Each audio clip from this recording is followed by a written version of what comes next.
أشهد أن محمد رسول الله.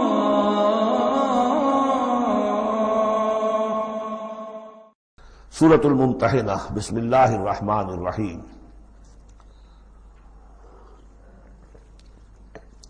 ممتحنہ کا جو زمانہ نزول ہے معین کر لیجئے، یہ ان دو رکوعوں کے ساتھ سمجھیے کہ جو سورہ توبہ میں ہم نے پڑھے، دوسرا اور تیسرا رکوع۔ فتح مکہ سے پہلے جو کچھ رد و قدا چل رہی تھی کہ نہیں کرنا چاہیے، کاہے کے لیے فوج کشی کر رہے ہیں، اور اس پر پھر جو اللہ تعالیٰ کی طرف سے جو تبصرہ آیا، منافقین تھے یا ضعفاء تھے، ان کے اعتراضات کے جواب دیے گئے۔ آخر مکے والے کتنے ہی برے صحیح، بہرحال وہ حرم کی خدمت کرتے ہیں، لہذا ان کا ایک نیکی کا مقام بھی ہے، وہ ساری دلیلاں پڑھ چکے ہیں۔ سورہ توبہ رکوع 2 اور 3، یہ بھی 2 رکوع ہیں۔ اسی موقع پر ایک بہت مخلص مومن صحابی، ان سے ایک بہت بڑی غلطی ہو گئی۔ حضرت حاطب ابن ابی بلتع رضی اللہ تعالی عنہ بدری ہیں، ان کے گھر والے، ان کا پورا کنبہ ابھی مکے میں تھا، اور ان کا کوئی وہاں پہ رشتہ دار ایسے نہیں تھے کہ جو ان کی حفاظت کر سکے۔ انہیں یہ اندیشہ ہوا کہ اگر واقعی اب جنگ ہو گئی اور اگر ہم جا رہے ہیں مکے پر چڑھائی کرنے کے لیے، تو پھر یہ ہے کہ مکے میں جو مشرکین ہیں، کفار ہیں، وہ میرے بچوں کو، میرے گھر والوں کو شدید نقصان پہنچا سکتے ہیں، لہٰذا میں ان کے ساتھ کوئی نیکی کروں تاکہ میرے اس احسان کو پیش نظر رکھ کر وہ میرے گھر والوں کا لحاظ کریں۔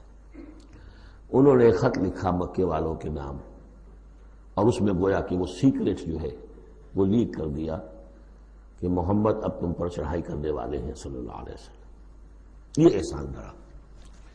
ایک عورت کو وہ خط دیا، اس عورت نے اس خط کو اپنی چٹیا میں باندھ لیا تاکہ تلاشی لی جائے تو کہیں سے نکلے نہ، اور وہ عورت وہ خط لے کر روانہ ہو گئی۔ ادھر حضور کو اللہ تعالیٰ نے وحی سے مطلع کر دیا۔ حضور نے بھیجا حضرت علی اور ان کے ساتھ ایک اور صاحب کہ جاؤ فلاں جگہ اس وقت وہ عورت ہوگی، تم جا کے اس کو وہاں ٹھہری ہوئی ہے راستے میں کسی منزل میں، اس کے پاس خط ہے، وہ لے کے آؤ۔ وہاں پہنچے، عورت موجود تھی، محمد رسول اللہ کی دی ہوئی خبر تو غلط نہیں ہو سکتی تھی۔ اس سے پوچھا، نہیں قتل نہیں۔ اس کی جو تلاشی لی تو کہیں نہیں نکلے۔ پھر حضرت علی نے دھمکی دی، دیکھو ہمیں ہمارے نبی نے بتایا ہے تمہارے پاس خط ہے، جھوٹا نہیں ہو سکتا وہ، یا تو تم سیدھی سیدھی خط مجھے نکال دو ورنہ میں تمہیں برہنہ کر کے تمہاری تلاشی لوں گا۔ آج کل آپ کو معلوم ہوگا نا کہ سعودی عرب میں ہیروئن کی سمگلنگ میں عورتیں اپنے پرائیویٹ پارٹس کے اندر بھی یہ سمگلنگ کرتی ہیں اس کے ذریعے سے۔ بہرحال یہ دھمکی سن کر وہ پھر اس نے کھول کے اپنی چٹیا اور نکال کے دے دی، وہ خط لے کے آ گئے۔ اب وہ راز کھل گیا، ابی بلتع کو بلایا، حاطب نے ابی بلتع کو مان لیا، اپنی حضور یہ میرا خط ہے۔ حضرت علی نے کہا کہ، یا حضرت عمر نے کہ آپ مجھے اجازت دیں کہ میں اس کی گردن مار دوں ابھی؟ آپ نے فرمایا نہیں، حاطب بدری ہے، اور بدریوں کے تمام اللہ تعالیٰ پچھلے اگلے گناہ معاف کر چکا ہے، تو اس کی وہ جو فضیلت ہے اس کی وجہ سے جو خطا ہو گئی اللہ معاف کرے گا۔ تو وہ ہے اصل میں کشاکش پس منظر میں جس میں کہ یہ صورت نازل ہو رہی ہے۔ یا ایھا الذین آمنوا لا تتخذوا عدوی وعدوکم اولیاء، اہل ایمان تم میرے اور اپنے دشمنوں کو اپنا دوست اور ولی نہ بناؤ۔ ان کی خیر خواہی، ان کی بھلائی، ان پہ احسان کرنے کی کوشش، ان کے ساتھ اپنے گڈ آفیسز بلڈ کرنے کی کوشش۔ تلقون الیہم بالمودۃ، تم ان پر ان کی طرف رجوع کرتے ہو، بھیجتے ہو پیغام دوستی کے، خلوص و اخلاص کے۔ وقد کفروا بما جاءکم من الحق، حالانکہ انہوں نے کفر کیا ہے، انکار کیا ہے اس حق کا جو تمہارے پاس آیا ہے۔ یخرجون الرسول وایاکم، وہی ہے جو نکالتے ہیں، یعنی جنہوں نے نکالا ہے رسول کو صلی اللہ علیہ وسلم، تمہیں بھی نکالا ہے، ان تؤمنوا باللہ ربکم، صرف اس جرم کی پاداش میں کہ تم ایمان رکھتے ہو اللہ پر، اپنے رب پر۔ ان کنتم خرجتم جہادا فی سبیلی، اگر تو تم نکلے تھے مکے سے اور تم نے ہجرت کی تھی اس لیے کہ میری راہ میں جہاد کرو گے تو یہ طرز عمل تو پھر اس کے منافی ہے. وابتغاء مرضاتی، اور میری رضا جوئی کے لیے تم نکلے تھے تو سرون الیہم بالمودہ، تم خفیہ پیغامات بھیجتے ہو ان کو دوستی کے، احسان کے مبنی. وَأَنَا أَعْلَمُ بِمَا أَخْفَيْتُمْ، تم نے خفیہ پیغام بھیجا، میں تو خوب جانتا ہوں جسے تم چھپاتے ہو. وَمَا أَعْلَنْتُمْ، جسے تم ظاہر کرتے ہو. وَمَنْ يَفْعَلْهُ مِنْكُمْ فَقَدْ ضَلَّ سَوَاءَ السَّبِيلِ، جو کوئی بھی تم میں سے یہ کام کرے گا وہ تو پھر سیدھے راستے سے بھٹک گیا. یہ ایک آیت ہے، اب تک نوٹ کر لیجیے. مدنی صورتوں کا جو مزاج ہے. یا ایھا الذین آمنوا لا تتخذوا عدوی وعدوکم اولیاء تلقون الیہم بالمودۃ وقد کفروا بما جاءکم من الحق یخرجون الرسول وایاکم ان تؤمنوا باللہ ربکم ان کنتم خرجتم جہادا فی سبیلی وابتغاء مرضاتی تسرون الیہم بالمودۃ وانا اعلم بما اخفیتم وما اعلنتم ومن یفعلہ منکم فقد ضل سواء السبیل. ان یثقفوکم یکونوا لکم اعداء، اگر وہ کہیں تمہیں پالیں یعنی تم ان کے ہاتھ لگ جاؤ، ہتھے چڑھ جاؤ، وہ تمہارے ساتھ دشمنی کریں گے. وَيَبْسُطُوا إِلَيْهِمْ أَيْدِيَهُمْ، اپنے ہاتھ بڑھائیں گے تمہاری طرف. وَأَلْسِنَتَهُمْ، اور اپنی زبانیں بِالسُّوءِ، برے ارادے کے ساتھ تمہیں نقصان پہنچائیں گے، ان کی زبانیں بھی ان کے ہاتھ بھی. وَوَدُّوا لَوْ تَكْفُرُونَ، اور ان کی خواہش ہوگی شدید کہ کسی طرح تم بھی دوبارہ کافر ہو جاؤ.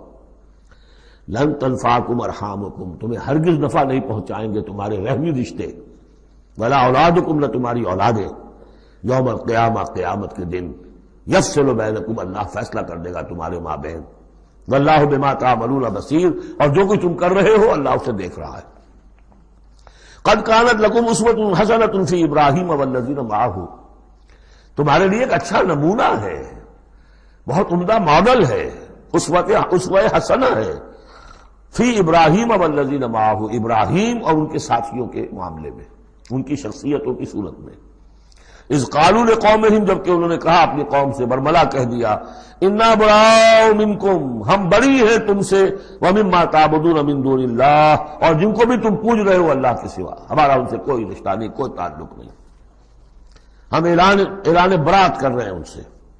کفرنا بکم، ہم منکر ہوئے تم سے بھی. وبدا بیننا وبینکم العداوۃ والبغضاء ابدا، اور اب تمہارے اور ہمارے مابین عداوت اور بغض اور بیل شروع ہو چکا ہے، اب یہ ہمیشہ باقی رہے گا. حتی تؤمنوا باللہ وحدہ، جب تک کہ تم ایمان نہ لاؤ اللہ پر توحید کے ساتھ. یعنی جب تک اس طرح ننگی تلوار نہ بن جائے ایک مومن. حزب اللہ کو ننگی تلوار بننا پڑتا ہے، رشتوں کو کاٹنا پڑتا ہے. وَلَوْ كَانُوا آبَاءَهُمْ أَوْ أَبْنَاءَهُمْ أَوْ إِخْوَانَهُمْ أَوْ عَشِيرَتَهُمْ، سورہ مجادلہ میں پڑھا ہے ابھی. تو یہ حضرت ابراہیم علیہ السلام کا معاملہ. إِلَّا قَالَ إِبْرَاهِيمَ لِأَبِيهِ لَأَسْتَغْفِرَنَّ لَكَ، سوائے اس کے کہ ابراہیم نے ایک وعدہ کیا تھا اپنے باپ سے کہ میں آپ کے لیے ضرور استغفار کروں گا. یہ سورہ مریم میں ہم پڑھا ہے، جب اس نے کہا تھا کہ تم نکل جاؤ. وَاهْجُرْنِي مَلِيًّا اراغب انت عن آلہتی یا ابراہیم لئن لم تنتہ لارجمنک واہجرنی ملیا. حضرت ابراہیم نے کیا کہا تھا؟ سلام علیک ساستغفر لک ربی انہ کان بی حفیا، میں آپ کے لیے ابا جان میں اپنے اللہ سے دعا کروں گا، استغفار کروں گا. وما املک لک من اللہ من شیء، مجھے اختیار کوئی نہیں ہے آپ کے بارے میں اللہ کے ہاں، کچھ نہیں، آخری اختیار اللہ کا ہے. ربنا علیک توکلنا والیک انبنا والیک المصیر، پروردگار ہم نے تجھی پر توکل کیا اور الیک انبنا، اور تیری طرف رجوع کیا، والیک المصیر، اور تیری طرف لوٹ جانا ہے. ربنا لا تجعلنا فتنۃ للذین کفروا، پروردگار ہمیں اب کافروں کے لیے تختہ مشق اور تختہ امتحان نہ بنا دے کہ ہمارے اوپر وہ ظلم کرے، اور تو ان کو اوپر آزمائش جو انہیں آزما رہا ہے وہ اس شکل میں کہ ہم پر وہ ظلم کرے. جیسے اللہ تعالیٰ کفار مکہ کو آزما رہا تھا، لیکن تختہ ستم تختہ مشق کون؟ صحابہ کرام بنے ہوئے تھے.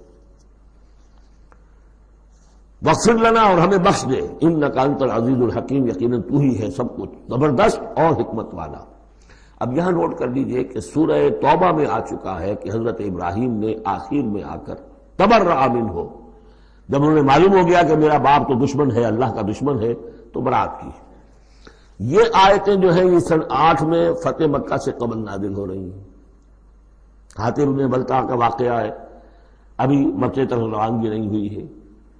اور وہ آیتیں جو ہیں وہ سن 9 میں نازل ہو رہی ہیں، اس کے بھی ذی قعدہ کے بھی بعد، جبکہ واپس آ گئے حضور صلی اللہ علیہ وسلم تبوک سے.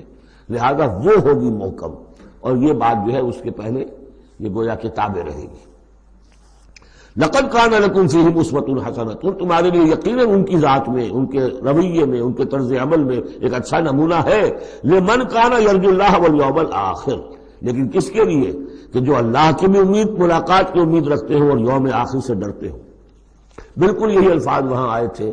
لقد کان لکم فی رسول اللہ اسوۃ حسنۃ لمن کان یرجو اللہ والیوم الآخر وذکر اللہ کثیرا. یہ سورہ احزاب میں ہم پڑھ چکے ہیں. حضور کی شخصیت، آپ کی سیرت اسوہ کاملہ ہے، لیکن فائدہ کون اٹھائیں گے؟ فائدہ صرف وہی اٹھا سکیں گے کہ جو اللہ پر بھی ایمان رکھتے ہو، آخرت پر بھی ایمان رکھتے ہو، اور کثرت کے ساتھ اللہ کا ذکر کرتے ہو. اسی طریقے سے یہاں لقد کان لکم فیہم اسوۃ حسنۃ لمن کان یرجو اللہ والیوم الآخر ومن یتول فإن اللہ هو الغنی الحمید. اور جو منہ پھیر لے، پیٹھ موڑ لے، اللہ غنی ہے، حمید ہے، اللہ کو کسی کی پرواہ نہیں، کوئی احتیاج نہیں. اب آخری مسئلہ آ رہا ہے خاص طور پر بعض خواتین کا. ہوا یہ تھا کہ صلح حدیبیہ میں طے ہو گیا تھا، جو سن 6 میں ہوئی، کہ مکے سے اگر کوئی مسلمان بھاگ کر جائے گا مدینے تو آپ کو واپس کرنا ہوگا، اور مدینے سے اگر کوئی مسلمان مرتد ہو کر واپس آئے مکے تو ہم واپس نہیں کریں گے. یہ شرط تھی، اور شرط مان لی تھی حضور نے. اس کے بعد معاملہ پیش آ گیا چند خواتین کا. اب ظاہر بات ہے کہ اب خواتین جو ہے ان میں سے کوئی مدینے آ گئی، مطالبہ ہوا ان کا واپس کریں. جو مسلمان تھی ایمان لے آئی تھی. حضور نے فرمایا نہیں، وہ مردوں پر بحث تھی، ساری گفتگو جو ہوئی تھی وہ رجال سے متعلق تھی، نساء کی نہیں، لہذا ان کو واپس نہیں کیا جائے گا، اور نہیں کیا گیا. لیکن یہ کہ اب جو وہاں سے خواتین آ رہی ہیں، کہہ رہی ہیں کہ ہم تو صاحب ایمان ہیں، اس لیے ہم ہجرت کر کے مکے سے آ گئی ہیں یہاں. اندیشہ یہ تھا کہ ان میں کہیں جاسوس نہ آ رہے ہوں، مکے والے جو ہیں ان کے ذریعے سے کچھ اسکینڈلائز نہ کریں ہماری سوسائٹی کو، کچھ کہہ نہیں سکتے، لہذا ان کا معاملہ کیا کیا جائے. پھر یہ کہ ان کے شوہر تو وہاں ہیں، شادی تو وہاں ہوئی ہوئی ہے ان کی، تو آیا یہ اب یہاں مسلمانوں کے لیے حلال ہے اس درجے میں کہ وہ ان سے نکاح کر سکیں، یا وہ رشتہ برقرار رہے گا؟ کافر جو ہے ان کی بیویاں یہ مسلمان ہو گئی، یہ آ گئی. تو یہ مسائل تھے خواتین کے کہ جن کو اس رکوع میں سورہ ممتحنہ کے اور آخر میں پھر خواتین کی بیعت کا تذکرہ ہے اس میں. اور یہ میں سمجھتا ہوں کہ اللہ تعالیٰ کی طرف سے کمپنسیشن ہوتی ہے. جیسا کہ میں نے بتایا تھا کہ باپ اور ماں میں فرق یہ رکھا گیا، قانونی طور پر باپ کا پلڑا بھاری ہے، باپ طلاق دے سکتا ہے ماں کو، ماں تو خلا ہی لے سکتی ہے، طلاق دے نہیں سکتی. اور اگر طلاق ہو جائے گی تو اولاد باپ کی شمار ہوگی، ماں کی نہیں. یہ قرآن کا قانون ہے. لیکن دوسری طرف ماں کی خدمت 3 درجے زیادہ ضروری ہے باپ سے. خدمت میں 3 درجے فائق رکھ دیا ماں کو، اور کہا کہ جنت اس کے قدموں تلے. تو کمپنسیشن ہوتی ہے، کسی ایک جگہ پر کمی ہے تو دوسری جگہ اس کو، اسی کا نام بیلنس ہے. یہ ترازو کے یہ دونوں جو ہیں، اگر بازو جو ہیں یہ برابر ہے تو ایک سیر ادھر ڈالیں گے، ایک سیر ادھر ڈالیں گے، ترازو کی ڈنڈی سیدھی رہے گی. ایک چھوٹا ہے ایک بڑا ہے تو چھوٹے میں اب کم ڈالنے سے، اور چھوٹے میں زیادہ ڈالنا پڑے گا اور بڑے میں کم، تب وہ تو یہ بیلنس تو تب ہوگا کہ وہ جو کمی ہے اس کو پیش نظر رکھیں. یہ ہے معاملہ جو یہاں پہ بیان ہوا. وہ بیلنس کیا کیا اللہ تعالیٰ نے؟ مردوں کی بیعت کا قرآن میں ذکر ہے، اس کا متن قرآن میں کہیں نہیں ہے. بیعت عقبہ اولیٰ کا کیا متن تھا، بیعت عقبہ ثانیہ کا متن کیا تھا، کیا بیعت لی تھی، کیا الفاظ تھے، بیعت رضوان کے موقع پہ کیا جو الفاظ کا تھے، کہیں نہیں، قرآن میں نہیں، احادیث میں مل جائیں گے. خواتین کی بیعت کو یہ فضیلت دے دی کہ اس کا پورا متن بھی قرآن مجید میں موجود ہے. فرمایا اصل اللہ ان یجعل بینکم و بین الذین، ابھی وہ مسئلہ ابھی چل رہا ہے، وہ خواتین کا مسئلہ بعد میں آئے گا. اصل اللہ ان یجعل بینکم و بین الذین عادیتم منہم مودہ. ہو سکتا ہے مسلمانوں کہ جو تمہارے اور جن کے مابین دشمنی پڑ گئی ہے اللہ تعالیٰ تمہارے مابین پھر دوستی پیدا کر دے. کیسے پیدا کر دے؟ وہ ایمان لے آئے. فَإِخْوَانُكُمْ فِي الدِّينِ. اور کوئی زیادہ دور تو نہیں تھا اب مرحلہ. فتح مکہ کے بعد سن 9 میں وہ آیات آئیں کہ 4 مہینے کی مہلت ہے، اس میں ایمان نہیں لاؤ گے تو گردنیں اڑا دی جائیں گی. سب کے سب لوگ ایمان لے آئے. تو اب ہو گئے بھائی اخوانکم فی الدین. عسى الله ان يجعل بينكم وبين الذين عاديتم منهم مودة والله قدير والله غفور رحیم. اللہ ہر شے پر قادر ہے اور غفور ہے اور رحیم ہے. لا ينهاكم الله عن الذين لم يقاتلوكم. اللہ تعالیٰ تمہیں ان لوگوں سے نہیں روکتا کہ جنہوں نے تم سے کبھی جنگ نہیں کی فی الدین، دین کے معاملے میں. ولم يخرجوكم من دياركم. اور نہ تمہیں نکالا تمہارے گھروں سے. ان تبروهم وتقسطوا اليهم. کہ تم ان کے ساتھ کوئی بھلائی کرو یا انصاف کا معاملہ کرو. یہاں بھی ولایت کا معاملہ نہیں ہے. کافر کو ولی نہیں بنایا جا سکتا، پشت پناہ، مددگار، حمایتی، قلبی محبت نہیں ہو سکتی، لیکن کوئی نیک سلوک کرنا، کوئی بھلائی کرنا، اس میں کوئی اعتراض نہیں. کافروں کے ساتھ کرو. جو غیر حربی ہے، جس کے ساتھ جنگ نہیں ہے، جس نے کبھی آپ کے خلاف آپ کے کسی دشمن کی مدد نہیں کی ہے، اس کا معاملہ مختلف رہے گا. ان اللہ یحب المقسطین. اللہ تعالیٰ انصاف کرنے والوں کو پسند کرتا ہے. انما ینہاکم اللہ عن الذین قاتلوکم فی الدین. تمہیں اللہ روک رہا ہے ان سے کہ جنہوں نے تم سے جنگ کی ہے دین کے معاملے میں، دین کی وجہ سے. واخرجوکم من دیارکم. نکالا ہے تمہیں تمہارے گھروں سے. وظاہروا علی اخراجکم. اور انہوں نے گٹھ جوڑ کیا ہے تمہارے نکالنے پر، ایک دوسرے کی مدد کی ہے. ان تولوہم. کہ تم ان کے ساتھ ولایت، باہمی ولایت، باہمی کا رشتہ قائم کرو، اس سے روکا ہے. وَمَن يَتَوَلَّهُمْ. اور جو کوئی ان کے ساتھ دوستی کرے گا فَأُولَٰئِكَ هُمُ الظَّالِمُونَ. تو وہی لوگ ہیں کہ جو ظالم ہیں. یا ایھا الذین آمنوا. یہاں سے اب خواتین کا معاملہ. یا ایھا الذین آمنوا اذا جاءکم المؤمنات مہاجرات. اہل ایمان جب تمہارے پاس آئیں مومن خواتین ہجرت کر کے، فامتحنوہن. تو ان کا ذرا امتحان لے لیا کرو، دیکھ بھال کر لیا کرو یہ واقعی مومن ہے. کچھ تھوڑی سی انٹروگیشن ہو، سرسری سی اندازہ ہو جائے. لیکن اللہ اعلم بایمانہن. باقی یہ کہ اللہ تعالیٰ بہتر جانتا ہے کسی کے دل میں ایمان ہے یا نہیں ہے. آپ کے لیے ناممکن ہے کہ آپ اس کی صحیح تفتیش کر سکیں. تاہم پھر بھی کسی درجے میں ایک احتیاطی تدبیر اختیار کرو کہ دیکھ لیا کرو کہ وہ واقعتاً ایمان والی ہے. فَإِنْ عَلِمْتُمُوهُنَّ مُؤْمِنَاتٍ. پھر اگر تم دیکھو کہ وہ مومن ہے، واقعتاً مومن ہے، فَلَا تَرْجِعُوهُنَّ إِلَى الْكُفَّارِ. تو اب انہیں لوٹاؤ نہیں کفار کی طرف. لَا هُنَّ حِلٌّ لَهُمْ. نہ وہ اب ان کافروں کے لیے حلال رہی ہیں، وَلَا هُمْ يَحِلُّونَ لَهُنَّ. نہ وہ ان کے لیے حلال ہے. وَآتُوهُمْ مَا أَنفَقُوا. جو کچھ انہوں نے خرچ کیا تھا، مہر دیا تھا، وہ لوٹا دو، یہاں سے دے دو، بھجوا دو. فلاں کافر، اس کی بیوی مسلمان ہو گئی، یہاں آ گئی ہے، اب یہاں تعلق ازدواج ختم ہوا، جو مہر تم نے دیا تھا وہ واپس کر رہے ہیں. دیکھیے یہ ہے عدل و انصاف.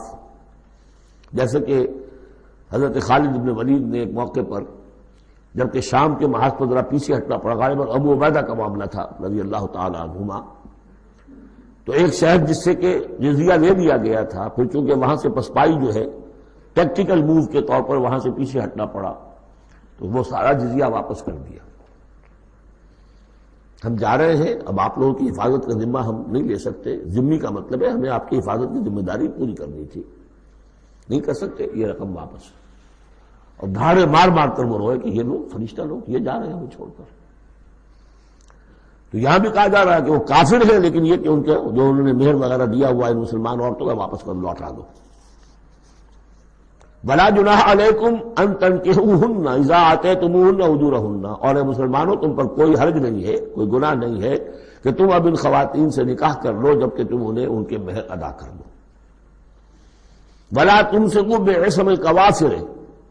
اور اگر تمہاری بیویاں وہاں ہیں، کوئی رہ گئی ہیں، اب کفر پہ ہیں، تو تم بھی ان کے ناموس کو اپنے قبضے میں نہ رکھو، یعنی انہیں طلاق دے دو، انہیں فارغ کر دو کہ ہمارا تم سے کوئی تعلق نہیں.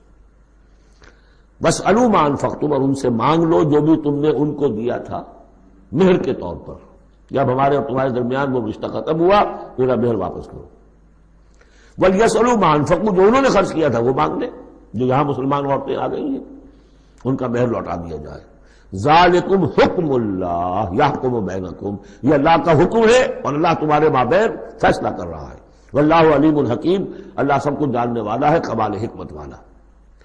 وَإِنْ فَاتَكُمْ شَيْءٌ مِّنْ أَزْوَاجِكُمْ، اور اگر کوئی چیز جاتی رہے تمہارے ہاتھ سے تمہاری بیویوں کے معاملے میں، یعنی مسلمان مرد ہجرت کر کے آ گیا، بیوی اس کی وہاں پر ہے اور وہ کافرہ ہے، مشرکہ ہے، اور اس سے وہ کہتا ہے میرا مہر واپس کرو، وہ نہیں کرتی، وہ مہر واپس نہیں کر رہی، اسے یہاں پہ نکاح کرنے کے لیے مہر ادا کرنا پڑے گا، اس کے پاس پیسے نہیں۔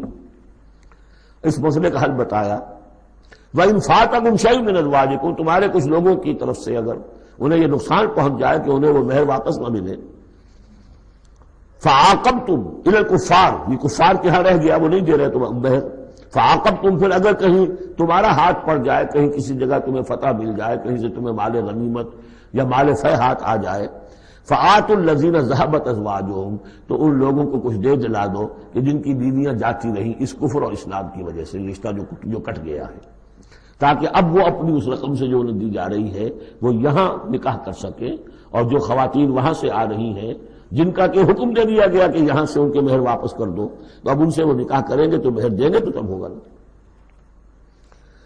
فَآتُوا الَّذِينَ ذَهَبَتْ أَزْوَاجُهُمْ مِثْلَ مَا أَنفَقُوا وَاتَّقُوا اللَّهَ الَّذِي أَنتُم بِهِ مؤمنون، اور اس اللہ کا تقوی اختیار کرو جس پر کہ تمہارا ایمان ہے۔ یا ایھا النبی، اے نبی صلی اللہ علیہ وسلم، اذا جاءک المؤمنات یبایعنک، جب آپ کے پاس آئیں مومن خواتین آپ سے بیعت کرتی ہوئی، علی اللہ یشرکن باللہ شیئا، پہلی شرط یہ ہے کہ وہ عہد کریں کہ وہ اللہ کے ساتھ کسی شے کو شریک نہیں کریں گی، ولا یسرقن، دوسری یہ کہ چوری نہیں کریں گی، ولا یزنین، کوئی بدکاری نہیں کریں گی، ولا یقتلن اولادہن، اپنی اولاد کو قتل نہیں کریں گی، ولا یاتین ببہتان یفترینہ بین ایدیہن وارجلہن، اور نہ ہی وہ کوئی ایسا طوفان باندھیں گی، کوئی بہتان لگائیں گی جو ان کے ہاتھوں اور پاؤں کے مابین سے ہو، سیکسول سکینڈلز، کوئی عورت جو توبہ کر دے کسی کے اوپر اس نے میری آبرو ریزی کی ہے یا اس نے کسی اور اعتبار سے، تو یہ چیزیں بھی نہیں، اور یہ ہوتا رہا ہے، انبیاء تک کے ساتھ ہوا ہے۔ ولا یعصینک فی معروف، اور آخری بات یہ اس بیعت کے اندر کہ جو بھی آپ بھلی بات ان سے کہیں گے اس کے اندر آپ کی نافرمانی نہیں کریں گے۔ یہ ہے آرٹیکلز آف بیعہ خواتین کے لیے۔